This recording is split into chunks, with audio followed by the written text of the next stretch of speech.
네, 다음 달이죠. 7월 1일 출범하는 코넥스 시장에 대해서 관심이 높습니다. 조금 전에도 이제 코넥스 시장에 또 상장하는 기업을 한 군데 소개해드리기도 했는데요. 중소벤처기업의 자금 조달, 회수, 그리고 코스닥 유관 시적 상장을 돕기 위한 제3의 시장이 코스피 코스닥 말고 또 하나 개설이 되는 건데요. 코넥스 시장 설립을 그동안 쭉 준비하고 주도해오신 최홍식 한국거래소 코스닥 시장 본부장 모시고 오늘 코넥스 시장에 관한 이야기 초대석으로 말씀 나누겠습니다. 어서 오십시오. 네, 안녕하십니까. 네. 드디어 이제 7월이니까 다음 주 개장이군요. 준비는 언제부터 시작을 하신 건가요, 그동안? 저희들이 준비한 걸 총 전체 기간을 따지면 한 2년 정도 됐습니다. 예. 그래서 저희들이 발의를 했던 게 2011년 중순, 한 6월경부터 시작을 했었습니다. 예. 저희는 이제 박근혜 정부가 들어오고 이제 중소벤처기업에 대한 지원을 하면서 이렇게 좀, 서둘러 만든 게 아닌가 그런 생각이 있는데 그 전부터 준비를 쭉 해 오셨었군요. 네, 예. 자, 또 하나의 주식시장, 코넥스 시장이 개설이 되는데 코넥스 시장의 필요성에 대해서 좀 말씀해 주세요. 저희들이 코넥스 시장을 이제 생각을 하게 된 동기가 이제 코스닥에 상장 신청한 기업들 심사를 하면서 이제 상장에 성공해서 이제 코스닥 입성하는 기업도 있지만 아주 안타깝게 이제 실패를 해서 이렇게 하는 기업도 많은데 이제 그 실패한 기업들의 안타까운 사연 때문에 저희들이 이제 새로운 시장을 생각을 하게 됐는데요. 네. 그 기업들이 이제 처한 상황을 보면 부채가 은행에 계속 의존하다 보니까 부채가 자꾸 높아지고요. 부채가 높아지다 보면 담보 비중이 낮아져 가지고 또 대출 금리가 오르고 그래서 이제 그 이자 비용 부담이 더 커지는 그런 악순환을 갖고 있고 또 심지어는 이제 뭐 제2금융권, 제3금융까지 가야 되는 그런 기업들의 어떤 자금 사정이 있는데 또 그런 기업들을 위한 코스닥에는 갈 수 없지만 그런 기업들을 위한 시장이 있으면 어떨까? 그래서 시장에서도 이런 기업들을 도와줄 길이 없을까 하는 차에 저희들이 코넥스를 고안을 하게 됐습니다. 네. 코스피, 코스닥, 예, 코넥스는 미래를 얘기하는 넥스트 이거 약자인가요? 넥스는? 코리아 뉴 익스체인지. 그러니까 새로운 시장이다. 이런 얘기입니다. 네. 예. 당초 이제 한 30개 기업 정도가 상장할 걸로 알려졌다가 이번 출범하면서는 21개 기업이 첫 거래를 시작한다고요? 네, 그렇습니다. 네, 이 시장 처음 열리는 규모를 좀 얘기를 해주세요. 저희들이 그제 이제 최종적으로 21개 기업을 발표를 했습니다. 그리고 당초에는 조금 많은 기업들이 이제 상장할 거라고 예상을 다들 했었는데요. 저희 코넥스 시장 상장 심사는 지정 자문이라고 하는 정권 회사 쪽에서 이제 90% 정도 담당을 하고 있는데 지정 자문인이 이제 심사를 하는 과정에서 좀 몇 개의 기업이 걸러진 그런 경우입니다. 그래서 요번에 이제 최종 상장 승인된 21개 기업을 보면 이 대략적으로 규모, 예를 들면 자산 총액이라든지 이 매출액 이런 규모 면에서는 코스닥에 상장하는 기업의 한 2분의 1 정도. 또 수익성이죠. 단기 순이익을 따져보면 코스닥 신규 상장하는 기업이 한 5분의 1 정도. 그래서 코스닥에 가기에는 아직은 조금 더 성장을 해야 되는 그런 기업들이 대부분입니다. 코넥스 시장의 주체는 누군가요? 개인들도 참여가 가능한가요? 아닙니다. 지금 현재 제도 하에서는 개인 투자가들은 원칙적으로는 직접 참여는 어렵습니다.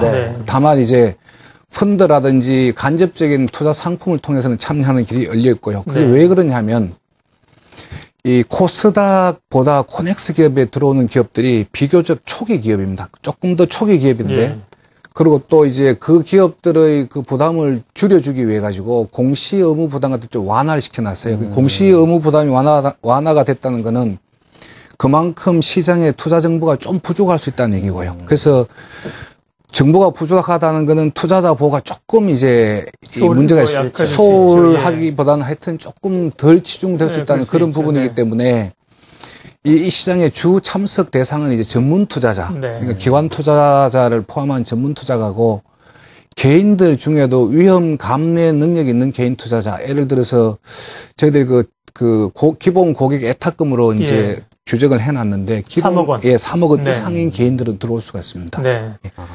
그러니까 연기금이나 금융회사, 벤처캐피탈 이런 쪽에서 이제 주로 기업을 분석하고 투자하는 쪽이 많고요. 개인들은 참여하실 수는 있지만 예탁금, 그러니까 예탁 자산이 아니라 예탁금으로 3억 원 이상인 분들은 참여는 할 수 있지만 기본적으로는 전문 투자자들이 와서 하는 쪽으로. 그럼 앞으로는 개인 투자자들이 이제 시장이 좀 더 활성화되고 이러면 좀 참여할 수 있는 자격 요건이 조금 많아질 수도 있을까요? 아니면 원래 이 시장은 이렇게 개인보다는 전문. 그 부분을 현 시점에 사실 시장 개설이 아직 안 된 시점에서 또 운용해본 경험이 전혀 없기 때문에 어느 시점에 어느 정도 이제 개인 투자가들에 대해서 이제 이 그 참여 폭을 넓힐 거냐, 그건 현재로서는 답을 하기 좀 곤란합니다. 예.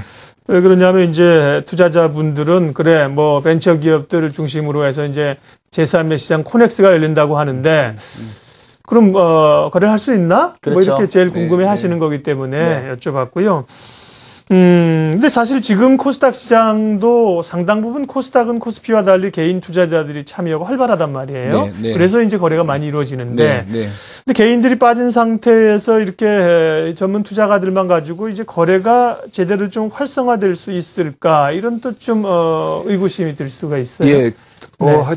올바르신 지적인데요. 저희도 사실 그 부분을 이제 고민하고 있는 한 꼭지가 되겠습니다. 그 어떤 얘기냐 하면 이 코넥스는 코스닥이나 유가 시장과는 달리 이게 매매 차익을 위한 매매가 있는 시장은 아니다 이거죠. 그 취지가 예를 들면 그 벤처, 그러니까 코스닥에 상장하기 전 단계 기업에 그 벤처 캐피탈에서 출자한 지분을 코넥스에서 회수를 해서 다시 그걸 그 초기에 있는 기업에 가서 재투자를 해가지고 우리 나라 전체 기업 생태계 차원에서 이제 선순환을 가져오자는 거기 때문에 직접 투자한 지분을 넘겨주고 또 넘겨받고 하는 그런 시장으로 보시는 게 좋습니다. 그래서 유가증권 시장이나 코스닥 시장처럼 개인들이 이렇게 매매 차익을 보고 그 데이 트레이딩을 한다는 이런 시장은 아니기 때문에 그 이제 거래가 한산할 거라는 게 일반적인 예측이고요. 저희들도 이제 고민거리는 그렇다 손 치더라도 거래가 너무 한산하면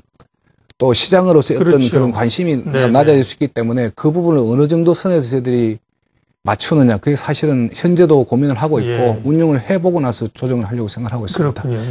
본부장, 이번에 코넥스에 첫 상장되는 기업들 21개도 결과적으로는 유가증권 시장이나 아니면은 코스닥 시장 쪽으로 가기 위한 그런 그 목표를 가지고 있을 거라고 생각을 하는데 얼마나 많은 기업이 그리고 또 간다고 하게 되면은 어느 정도의 기간이 걸릴 거라고 예상을 하시나요?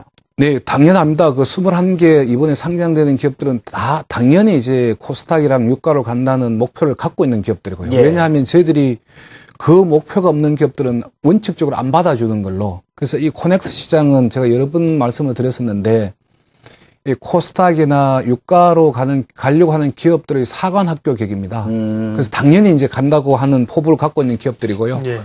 저희들이 CEO 분들 이제 신청한 상장 신청한 CEO 분들 면담을 하다 보니까 내년 상반기부터 아마 이게 저희도 이제 표현을 코넥스를 졸업하고 또 코스닥 또는 유가로 간다 이렇게 얘기를 하는데 그 내년도 상반기부터 아마 시작이 될 것 같고요.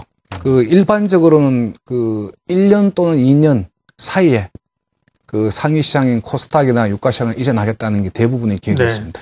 이 코넥스 시장에서 이렇게 참여를 했다가 코스닥이나 코스피로 입성하게 되면 기존의 시장에 진입하는 것보다 진입 요건이 조금 더 완화가 되는 것 같습니다. 그렇습니다. 그렇습니다. 왜 그러냐 하면 물론 이제 개인 투자자 참여가 제한된 시장이긴 하지만 코넥스 시장도 엄연히 이제 상장 시장이기 때문에 여기서도 이제 시장에 대한 경험도 살 수 있고 또 코스닥이랑 유가에 상장하기 위한 준비도 진행이 될 수 있기 때문에 코넥스 시장에 상장했다가 졸업을 하고 코스닥이나 유가로 가는 경우에는 저희들이 상장 요건을 또 좀 이렇게 완화된 요건은 적용을 할 거고요. 또 이제 규모가 일정 이상이면 요건 자체를 적용 안 할 수도 있고 그래서 질적인 부분만 간단하게 체크를 하고 코스닥이랑 유가로 이제 상장을 시킬 거기 때문에 직상장하는 그런 경우보다는 좀 훨씬 더 수월하게 상장을 할 수 있을 걸로 생각을 하고 있습니다. 마지막으로 그러면 이제 코넥스 시장도 코스피 시장이나 코스닥 시장처럼 이렇게 별도의 대표 지수가 인덱스가 산출돼서 나옵니까? 다음 7월 1일부터? 아닙니다. 다른 시장의 경우도 마찬가지인데요. 이게 실거래 데이터를 가지고 그 지수를 발표하기 전에 이제 여러 가지 문제점 같은 체크를 해가지고 예. 그 시장의 특성에 맞는 지수를 발표하기 위해서는 한 6개월 정도의 거래 데이터가 필요합니다. 네. 그래서 애당초 저희들이 고민을 했던 부분인데 이걸 지수를 먼저 발표를 해주는 것도 생각을 해봤는데요. 혹여 이 지수의 어떤 불안정성이 또 시장의 신뢰성을 낮추는 쪽으로 나타날 수 있을 것 같아서 일단은 6개월 정도 거래 데이터를 가지고 예. 산출을 해서 내년 초부터 발표를 할 계획입니다. 예. 7월 1일 개장하는 또 하나의 시장, 코넥스 시장에 대한 여러 가지 궁금증을 알아봤습니다. 최홍식 한국거래소 코스닥 시장 본부장이었습니다. 초기에 출범을 잘 할 수 있도록 역할이 아주 중요하신데요. 잘 출범할 수 있도록 돕겠습니다. 좋은 또 자료나 혹은 이제 얘기하시고 알리고 싶은 거 있으면 저희들에게도 얘기해 주십시오. 고맙습니다. 예, 감사합니다.